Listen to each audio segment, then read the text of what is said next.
Oke, kita masuk ke topik yang terakhir untuk hari ini. Ini topiknya tuh tentang digitalization, akan dibawakan oleh Bro Michelle Hamilton.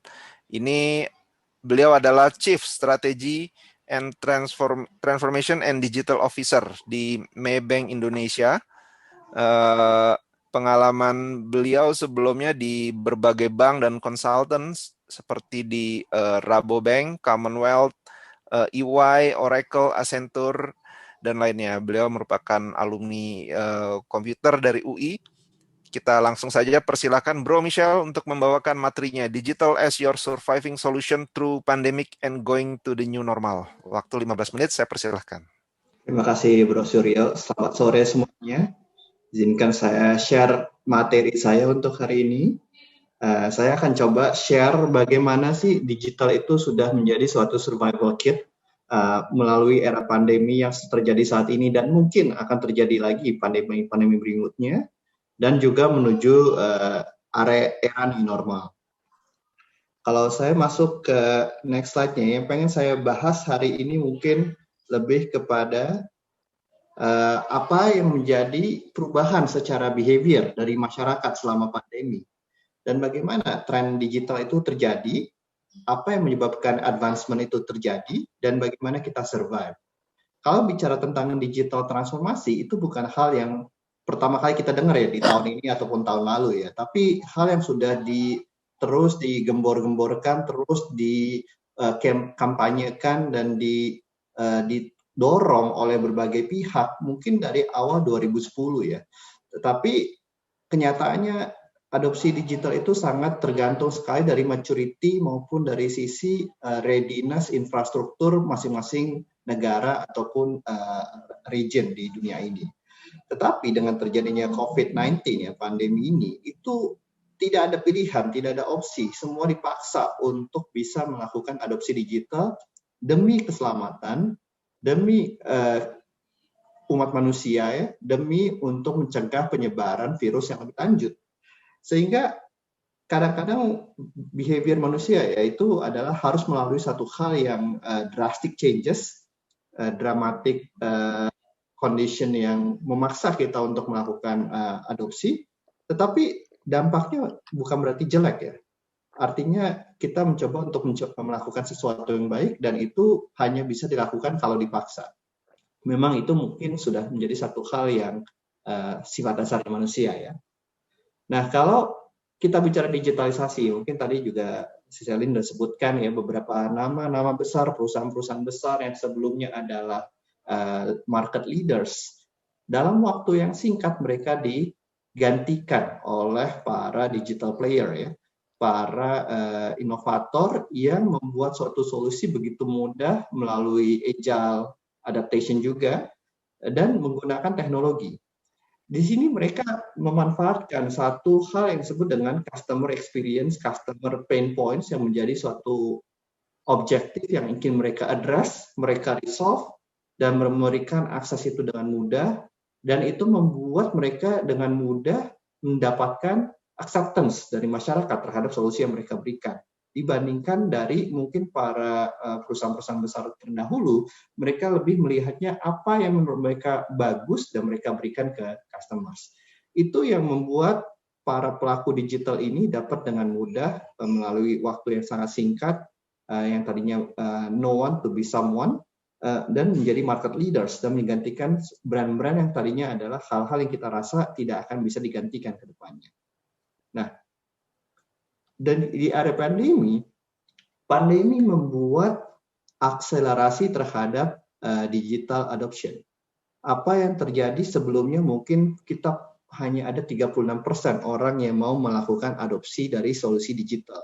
Tapi dengan terjadinya pandemi, secara global kita melihat peningkatan lebih dari 58% terhadap adopsi digital yang dilakukan oleh masyarakat. Dan di Asia sendiri, adopsi digital itu 4 tahun lebih cepat dibandingkan dengan apa yang terjadi selama 1 dekade terakhir. Dan kita melihat dalam era pandemi ini, orang cenderung untuk membeli produk digital lebih mudah dibandingkan dari sebelum era pandemi. Dan kalau saya bicara ke area perbankan, mungkin perbankan boleh dibilang satu industri yang sensitif ya, di mana kita mengelola keuangan masyarakat, di mana masyarakat akan lebih nyaman dan merasa aman untuk bisa bertemu tatap muka, melihat cabang ya, melihat physical presence, dan mereka melakukan transaksi. Tapi dengan adanya COVID-19, hal itu harus dibatasi, hal itu harus dihentikan sementara waktu, karena kita ingin memutus yang namanya penyebaran COVID-19. Dan apa yang terjadi selama 1 tahun terakhir, 82% orang yang tadinya ingin bertransaksi secara fisikal di cabang itu berubah mindsetnya. Mereka mau melakukan secara digital. Dan orang yang sebelumnya belum pernah bekerja secara remote, 73% menjadi lebih aktif bekerja secara remote. Dan keinginan untuk mengadopsi solusi digital banking sekarang jauh lebih banyak dibandingkan masa-masa sebelumnya. Dan kalau kita bicara tentang digital adoption, itu kalau ada satu pemikiran bahwa digital itu hanya milik para anak muda ya, millennials atau para generasi yang akan datang. Tapi secara drastis hal itu sudah dipatahkan ya, selama hampir 1 tahun yang lalu kita melihat adopsi digital itu terjadi di seluruh lapisan umur, dan kita melihat bahkan di usia yang lebih dari 65 tahun sampai 74 tahun itu lebih dari 33%. Sebelumnya kita melihat angka ini tidak lebih dari 10% ya adopsinya. Dan apa yang akan menjadi concern atau hal yang harus diperhatikan oleh para pelaku ekonomi atau pelaku industri adalah di saat kita mengadopsi suatu hal yang berbau digital, kita harus pastikan bahwa security dari sisi data itu juga ditingkatkan dan juga mudah dan nyaman. Artinya teknologi bukan hanya sekedar memindahkan yang ada di dalam kertas hard copy form menjadi soft copy ya. Digital itu adalah membuat proses menjadi lebih mudah, membuat hal menjadi lebih simpel, membuat proses itu menjadi lebih convenient. Kalau kita hanya merubah yang tadinya physical dokumen menjadi digital dokumen, itu kita hanya merubah menjadi offline to online. Tapi kalau bicara digital, itu artinya kita melakukan suatu perubahan, suatu inovasi, sehingga experience customer akan menjadi lebih baik, customer itu akan menjadi lebih mudah, dan semua hal yang kita berikan kepada masyarakat ataupun kepada consumer harus self-explanatory, artinya tidak perlu dijelaskan. Itu harus mudah dipakai seperti halnya apa yang terjadi di platform-platform sosial media. Tidak ada pernah yang namanya user manual, tapi itu dengan mudah diadopsi dan digunakan oleh para penggunanya. Di Indonesia sendiri untuk adopsi digital banking, animonya cukup baik ya, bahkan kalau kita bandingkan dengan negara-negara di ASEAN ya, Indonesia adalah salah satu yang tertinggi ya untuk terbuka terhadap adaptasi digital banking. Lebih dari 56% consumer yang sudah memiliki bank mau dan akan berpindah ke layanan digital banking. Dan kegiatan secara aktivasi maupun secara transaksi itu sudah menunjukkan peningkatan yang cukup signifikan dalam waktu 1 tahun dibandingkan 5 tahun terakhir. Inilah yang terjadi. Mungkin sebelumnya kita merasa orang-orang Indonesia itu yang teknologi savvy mungkin hanya di Pulau Jawa dan Sumatera, tetapi secara fakta, secara data yang kita lihat itu terjadi di seluruh lapisan masyarakat dan seluruh region di Indonesia. Jadi ini yang harus kita pahami dan kita sadari bahwa sebenarnya perubahan itu cukup mudah untuk diadaptasi, cukup mudah, manusia itu cukup mudah untuk melakukan adopsi. Yang diperlukan adalah triggersnya, atau mungkin bahasa lainnya dalam burning platformnya itu apa. Gitu. Nah, di era new normal setahun yang lalu ya, mobilitas masyarakat itu dibatasi dengan sangat signifikan dan terjadinya perubahan secara drastis yang tadinya terjadi banyak melakukan komunal ataupun kegiatan-kegiatan secara berkelompok, akhirnya semua harus dilakukan secara mandiri dari rumahnya masing-masing dengan memanfaatkan teknologi digital. Perbankan pun sudah merespon dengan melakukan banyak hal demi membantu pemerintah mencegah penularan lebih lanjut dari virus COVID-19 dengan mengurangi waktu operasional cabang, menutup sebagian cabang yang berada di area-area yang merah, menggunakan fasilitas atau tambahan protektor ya di cabang-cabang, dan juga mempromosikan penggunaan digital. Sehingga apa yang akan terjadi menuju new normal adalah tiga hal, yaitu interaksi digital, pembayaran secara digital, dan kegiatan kehidupan sehari-hari secara digital yang akan menjadi tren ke depannya. Tren yang akan terjadi pertama adalah digital interaction. Ini yang mungkin beberapa tahun yang lalu sudah banyak dipromosikan para digital players ya, para digital industri players, tapi tidak mudah ya untuk diadopsi. Banyak yang berpikiran bahwa tatap muka secara langsung itu masih lebih efektif dibandingkan secara virtual, karena kita bisa melihat emotional attachment, kemudian body language untuk benar-benar memahami apa yang terjadi dalam komunikasinya. Tetapi dengan adanya pandemi, mau nggak mau kita harus adaptasi dan merubah yang kebiasaan tadinya work from office menjadi work from home. Dan ini membuat kita mau nggak mau harus melakukan balancing ya. Ada beberapa hal yang kita bisa lakukan secara online dan hasilnya pun sangat baik ya. Artinya mungkin sebelumnya kita banyak terjebak oleh diskusi-diskusi yang out of topic, tapi dengan melakukan work from home ya. Pada saat kita melakukan meeting itu biasanya bisa straight to the points dan juga secara waktu lebih efisien. Tetapi tetap yang namanya manusia, kita adalah makhluk sosial. Ada saat-saat di mana kita tetap harus melakukan komunikasi secara tetap langsung, tetapi ini sekarang akhirnya merubah paradigm atau mindset di mana work from home atau virtual meetings itu sudah bisa membantu meningkatkan produktivitas dan juga efisiensi dari hal pengambilan keputusan. Nah, tren dari digital interaction ini tidak hanya terjadi di dunia pekerjaan, tapi juga di dunia sehari-hari ya. Kita melihat bahwa anak-anak kita sekarang belajar secara online dari rumah dan mereka sudah mulai terbiasa ya, tidak ada keluhan yang berarti. Dan orang tua kita ya sekarang juga mampu untuk melakukan atau mengoperasionalkan teknologi untuk bisa tetap melakukan silaturahmi dan juga melakukan kegiatan ibadah. Kita sendiri juga mau harus bisa mengadaptasi kegiatan olahraga sehingga kita tetap bisa menjaga imunitas tubuh ya. Itu penting ya buat diri kita sendiri ya, bahwa kita tidak hanya minum atau mencukupi asupan gizi, tapi juga harus membalansnya dengan olahraga yang cukup dan istirahat yang cukup untuk menjaga imunitas tubuh kita. Dan hal inilah yang sudah terjadi dan ini tidak akan berhenti begitu pandemi itu selesai. Ini akan menjadi hal yang baru yang akan terus dilakukan selama kita berada dalam kondisi new normal. Yang berikutnya adalah kalau dulu kita sangat sulit ya di Indonesia untuk mengadopsi cashless transaction, tapi sekarang cashless transaction bukan hal yang tabu, bukan hal yang sulit untuk dilakukan, bahkan transaksi digital sudah meloncat waktu itu ya sekitar 64% di saat PSBB. Ini yang membuat kita melihat bahwa perputaran ekonomi juga akan sangat terbantu dan kegiatan transaksi juga dimudahkan dan keamanan karena kita tidak perlu lagi membawa uang cash yang begitu banyak dalam yang membuat kita mungkin bisa berada dalam ancaman ya dari kegiatan sehari-hari. Sekarang digital payment sudah ada QR payment, e-wallet, e-money, credit card, debit card. Tapi kedepannya apa yang akan menjadi tren? Yaitu yang tadinya mungkin kita harus swipe, nanti akan menjadi contactless.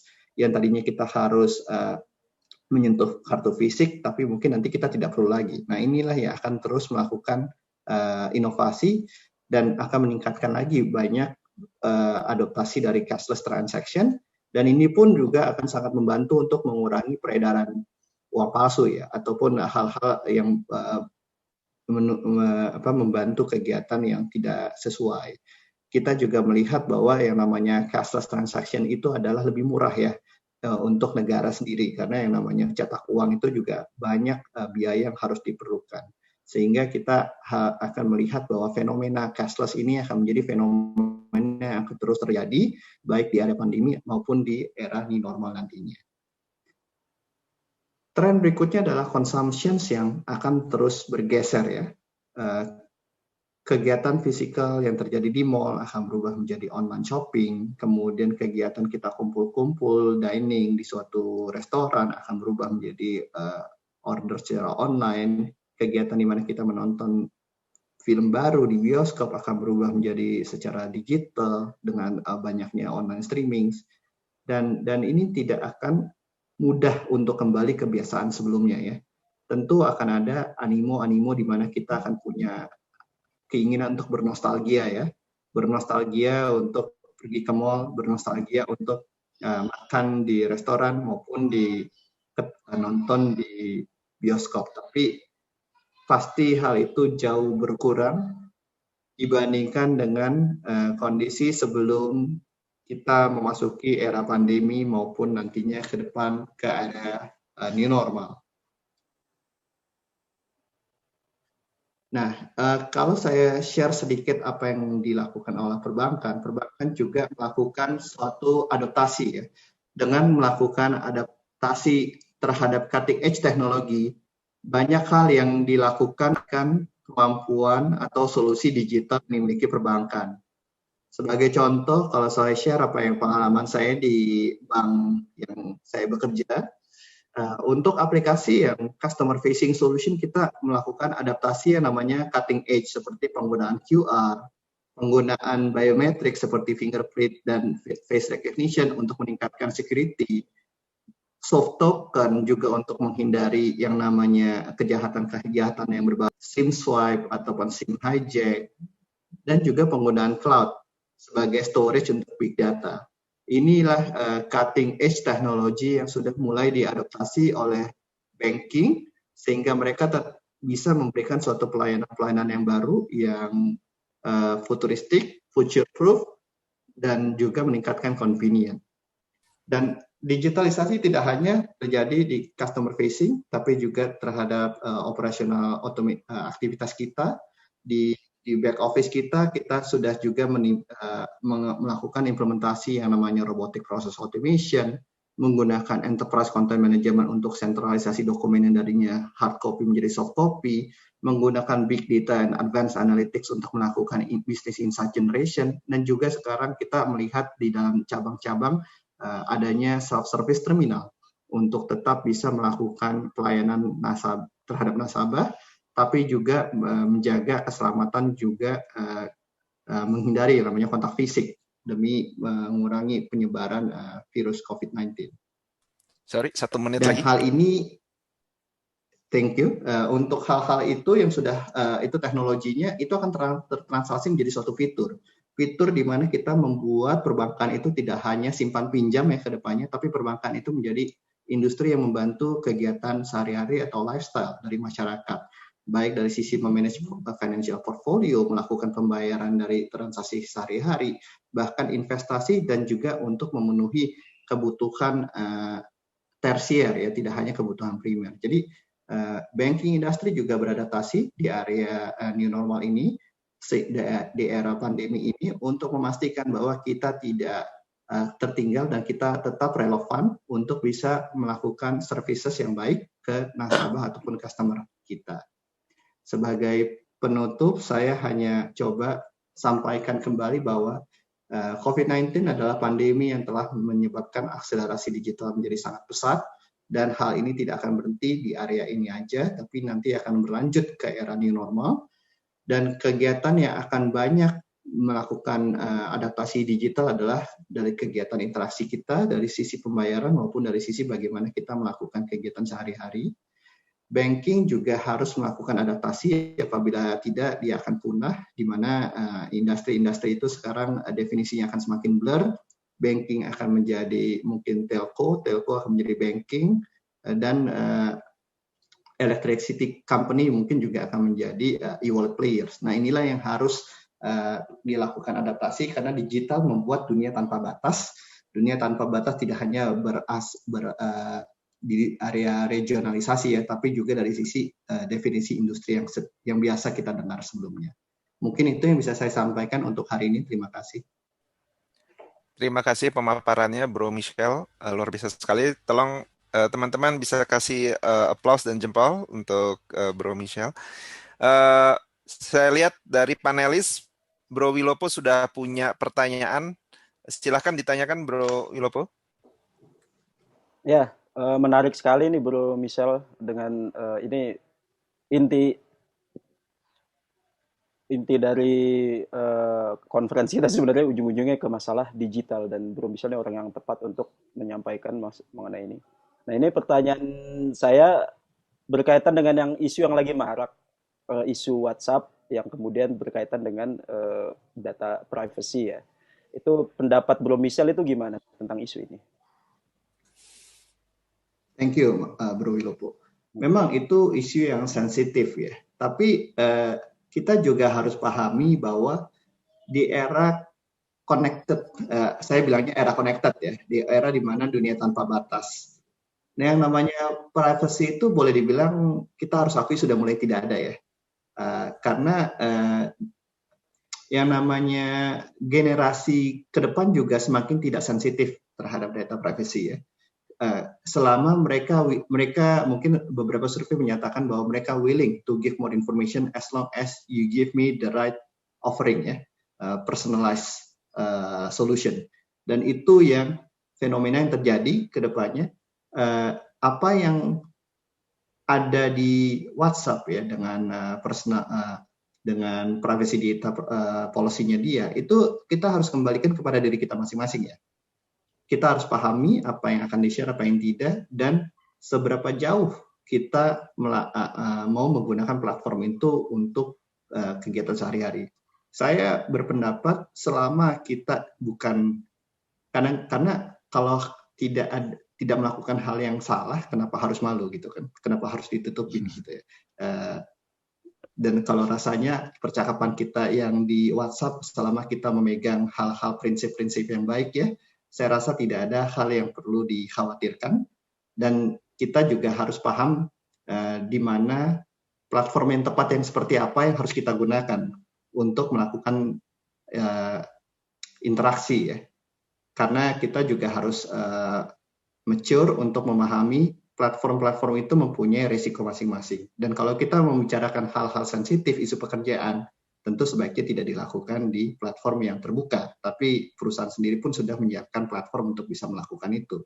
Jadi kita kembalikan ini adalah kekedewasaan para pengguna, dan juga harus memahami benar-benar risiko dari sisi penggunaan data, dan juga di era keterbukaan ini sih, Bro Wilopo. Oke. Baik, thank you. Kemudian silakan saya berikan kesempatan Sis Alin untuk memberikan tanggapan atau pertanyaan. Oh iya, ini terima kasih paparannya Bro Michel, karena menarik banget dan banyak banget yang sebenarnya selama ini pengen saya tanyain sama pelakunya langsung nih.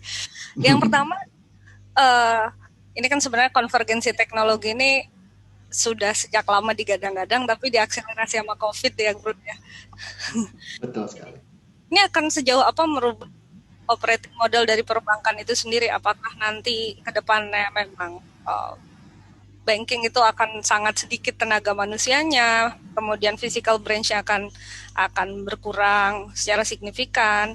Kemudian yang kedua adalah kalau dari Bro Michel sendiri terhadap digital transformation ini kan tentu tidak sekedar tadi memindahkan yang di atas kertas ke bentuk soft copy gitu ya, tapi memang merubah secara keseluruhan.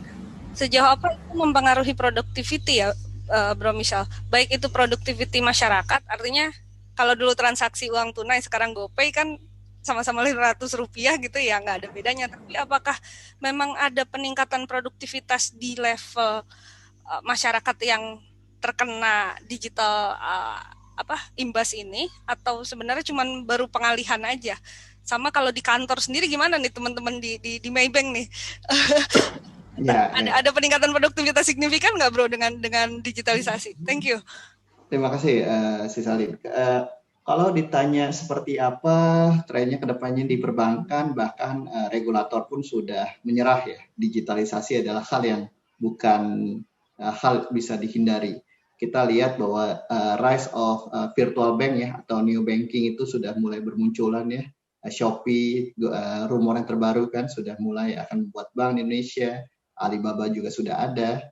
Kemudian BCA dengan digital BCA-nya, Bank Jago dan sebagainya ya, sehingga kedepannya banking, fintech, e-wallet players ini akan menjadi satu ekosistem ya. Mindset yang harus berubah adalah kita tidak lagi berkompetisi, kita harus berkolaborasi untuk benar-benar men-solve problem customer real problems. Kita bukan lagi paradigm di mana mencari P&L atau revenue tertinggi, tapi mencari business problems yang lebih relevan. Nah, itu yang akan membuat adaptasi digital akan menjadi lebih cepat dan perubahan teknologi juga akan semakin banyak diadaptasi oleh pelaku industri perbankan ya. Nah, kalau bicara apa dampaknya, apakah cabang akan berkurang? Pada akhirnya iya, tapi apakah artinya manusia akan kehilangan pekerjaan? Nah, ini manusia harus berubah ya. Digitalisasi akan membuat manusia kembali kepada fitrahnya, kalau menurut saya, yaitu untuk berpikir. Selama ini yang terjadi, manusia itu dirobotkan, ya, melakukan pekerjaan 8 to 5 yang sama rutin sehari-hari. Itu bukan fitrah kita sebagai manusia. Manusia itu diciptakan untuk berpikir, memberikan nilai tambah, memberikan insight. Nah, itulah yang sudah terjadi sekarang di era digital. Kita pindahkan, kita shift semua kegiatan yang seharusnya dilakukan oleh robot, repetitif, melakukan berulang-ulang, 8 to 5 dan sebagainya, ke digital, sehingga efisiensi dan efektivitas itu akan meningkat secara drastis.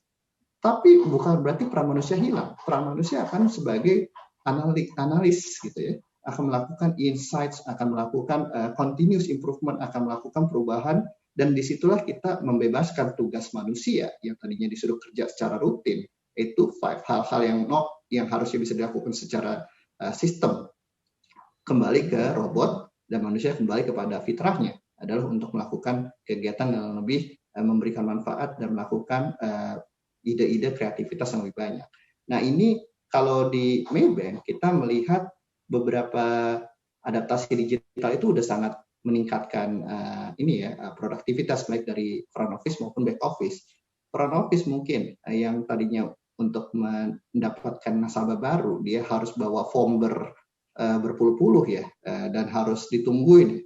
Sekarang nggak seperti itu gitu. Tetap front office akan kita butuhkan ya, RM tetap kita butuhkan untuk membuka dan memberikan penjelasan mengenai solusi yang kita punya. Tapi pada saat mereka mau melakukan transaksi itu bisa dilakukan secara mandiri. Back office dengan adanya RPA yang sudah kita adaptasi terhadap lebih dari 30 proses itu sudah meningkatkan lebih dari 80% productivity di area-area yang sudah kita RPA-kan ya. Artinya kita bisa do 3 times more with the same number of resources gitu kan, tanpa harus melakukan banyak rekrutmen baru ya, karena kita tahu apa yang dilakukan, apa yang kita rekrut itu adalah orang-orang yang kita butuhkan untuk memberikan nilai tambah ya, untuk memberikan inovasi dan kreativitas, bukan lagi untuk melakukan hal yang rutin 8 to 5 itu aja, karena itu bukan dasarnya sifat manusia. Mungkin seperti itu.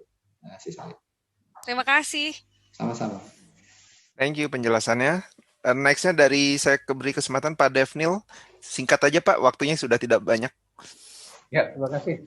Bro Michel nih yang saya jadi sempat kepikiran ini masalah di reliable system ya, karena saya lihat kalau sekarang semuanya sudah digitalization, itu ada 4 poin yang saya lihat. Yang pertama itu electricity, itu kemudian hardware, software, dan kemudian connection. Nah, ini mitigasinya gimana nih? Karena kalau saya bilang kalau salah satunya down aja ini kayaknya semua kita ya likely all stop gitu. Betul. Memang itu infrastruktur adalah challenges ya, terutama di negara seperti Indonesia ya. Kita bicara connectivity mungkin belum merata antara Pulau Jawa, Pulau Sumatera dibandingkan ke saudara kita di Indonesia bagian timur ya. Itu yang masih lebih sulit. Itu tantangan yang tentu mudah-mudahan pemerintah bisa membantu untuk mengakselerasi pemerataan infrastruktur, jaringan, dan juga konektivitas. Tapi yang Bro Devnil kita harus pahami bahwa dengan adanya cloud ya, teknologi cloud itu akan membuat yang namanya hardware itu menjadi transparan ya. Nah, hardware itu bukan menjadi hal yang harus kita punyain dulu, baru akhirnya kita bisa melakukan services ke masyarakat, seperti yang dilakukan para tech player ya. Mereka memulai tanpa adanya data center, tanpa adanya infrastruktur gitu ya. Itu kita rasa menjadi suatu hal yang pembelajaran. Hardware itu bukan menjadi suatu blocker ya, Dan konektivitas sekarang rasanya 2G aja sekarang sudah nggak ada ya. Paling paling paling jelek itu 3G ya. Dan kita sudah tapi dengan seiringnya membesar konektivitas dan bandwidth, algoritma yang dibangun oleh para pelaku teknologi itu juga semakin efisien ya. Kita bicara flash disk ya, yang mungkin dulu besarnya 2 kali rumah saya gitu kan. Sekarang lebih kecil dari jari kita dengan ukuran 1 terabyte atau 2 terabyte ya. Jadi memang itu yang terjadi. Para pelaku teknologi akan menciptakan suatu kompresi ataupun efisiensi dari sisi algoritma, sehingga nantinya connection ataupun resources ya, baik hardware, jaringan atau apapun itu akan jadi jauh lebih efisien. Walaupun sebenarnya secara infrastruktur akan semakin lebih banyak, semakin besar ya. Infrastrukturnya semakin lebih besar, algoritmanya yang dibangun para pelaku teknologi itu akan menjadi lebih efisien. Jadi net-netnya itu tidak akan menjadi masalah sih. Itu yang akan terjadi karena kita melihat streaming mungkin 3 tahun yang lalu kita nge-lag ya, terus-terusan ya. Tapi sekarang kok lancar ya. Padahal kan konektivitasnya sama ya, masih 4G juga kan. Nah, yang berubah adalah programmingnya. Programmingnya menjadi lebih efisien, kompresinya lebih baik, sehingga efisiensi juga dilakukan di para pelaku teknologi. Begitu kira-kira Bro Dev. Thank you. Oke. Ini ada satu pertanyaan di chat, mungkin saya bacakan singkat saja. Apakah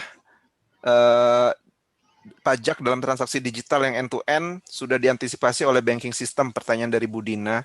Mungkin jawaban singkatnya gimana Pak Bro Michel? Buat kita sekarang kita pasti tunduk ke peraturan yang berlaku ya. Nah, artinya apapun peraturan yang diberlakukan oleh pemerintah pasti akan kita patuhi. Kalau memang pajak, karena buat kita, karena kita belum cross border ya, kita hanya melayani nasabah Indonesia, tentu kita taat ke peraturan yang berlaku di Indonesia. Akan lebih sulit para pelaku teknologi yang cross border ya, seperti Google ataupun Netflix ya. Itu yang menjadi sekarang kompleksitas lah untuk para negara-negara bagaimana mengkolek pajaknya ya. Tapi rasanya untuk industri perbankan ini belum menjadi suatu isu karena kita masih beroperasi di dalam negara kita masing-masing. Kalau ada cross border transaction tentu kita akan mengikuti aturan yang berlaku di 2 negara bilateral yang melakukan transaksi. Kurang lebih seperti itu. Baik, terima kasih banyak. Mari kita berikan aplaus dan jempol untuk Bro Michel atas paparan yang luar biasa. Dengan demikian kita sudah conclude panel kedua ini. Dari 4 pembicara sangat luar biasa, banyak takeaway yang bisa kita ambil di sini.